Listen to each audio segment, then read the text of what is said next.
Good morning.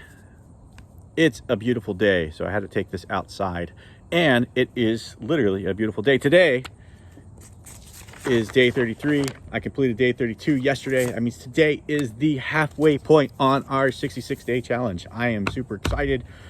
I don't know how you're feeling, but if you're feeling at all like I'm feeling, then you're starting to feel as if this is becoming that part of your identity. Like the habit is becoming a bit more routine. That behavior is becoming a bit more routine. Just getting up in the morning or going and doing your thing 33 days straight. I'm starting to feel as if that behavior has fit into my normal everyday occurrence. Now, I know that if I stop being consistent with it, tracking with it, jumping on here, then it's still just going to stop. Like that behavior has not become so routine that if I give up today, it's going to be fine on its own. So continuing on through the 66 days in order to make this new behavior become a habit, it is definitely starting to feel like it is a more me thing. I am not having such a hard time fighting the urges to grab that piece of cornbread at the restaurant or a muffin that's sitting there. My wife's going and getting donuts for the kids this morning, of all things, and like I didn't even have that little craving in the back of my head when I heard she was going. We'll see what happens when she gets here, if that craving jumps out. Do love me a blueberry munchkin. In the meantime, how's it going for you? Please leave some comments in regards to how this is going for you. I don't know what day you're on. Some of you may be watching the videos ahead. Some of you may be keeping track of the videos for the day that you are actually in your habit. Some of you may not have even started a habit. Some of you might not even be watching the videos, and that's all okay. But how are you doing? How can we help you? How can we help support you? Today we start talking about 7 Habits of Highly Effective People by Stephen Covey.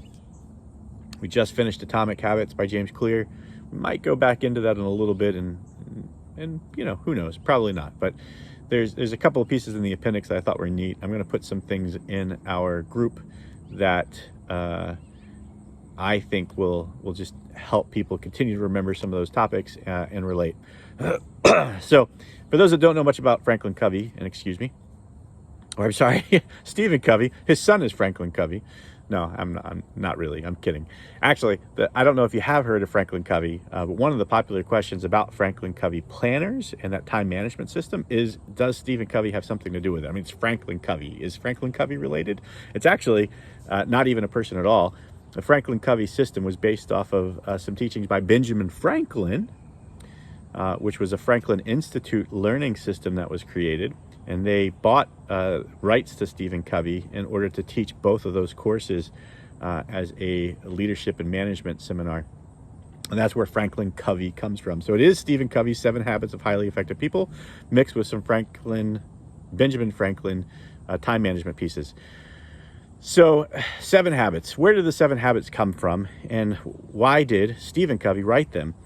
Interestingly enough, he was going around and teaching to large businesses in regards to just becoming better managers and becoming better leaders. And in the process of teaching those classes and preparing for those classes, he was doing a twice-a-month appearance for IBM. And as he was doing this twice-a-month appearance for IBM and doing research into new ideas, he came across the concept of the Pygmalion effect.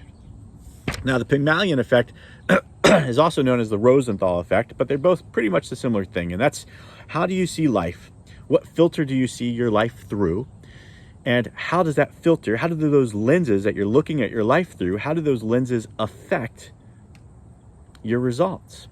So what does your perception have to do with your results? Well, interestingly enough, and I know this shouldn't shock you at this point, but those that had high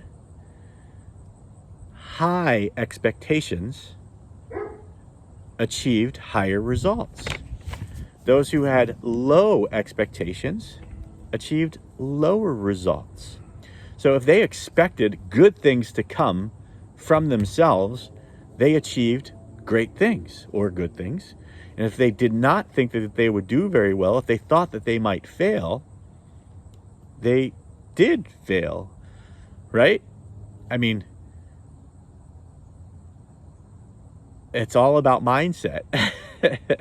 Remember, mindset is like 80-90% of the journey, and the rest of that journey is the strategy. The strategy takes you through it, but if you're not coming into this thinking that you're going to be successful, you're not going to be successful.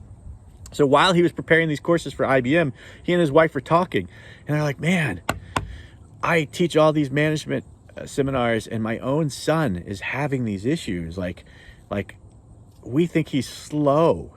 We think he's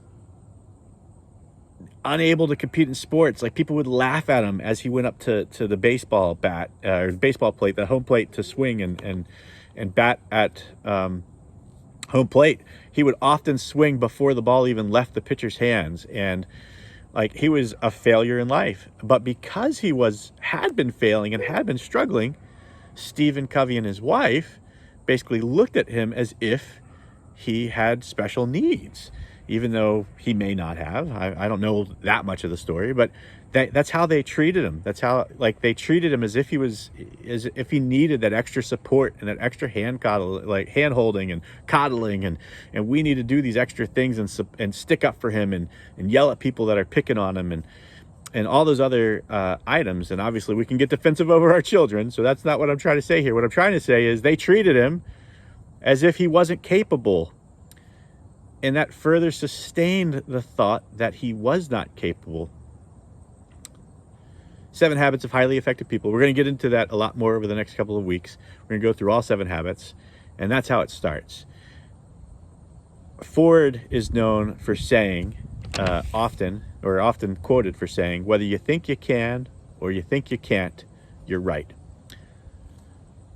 So think about that as you think about your expectations for yourself with this habit and other items in life. Thank you all. Have a great weekend.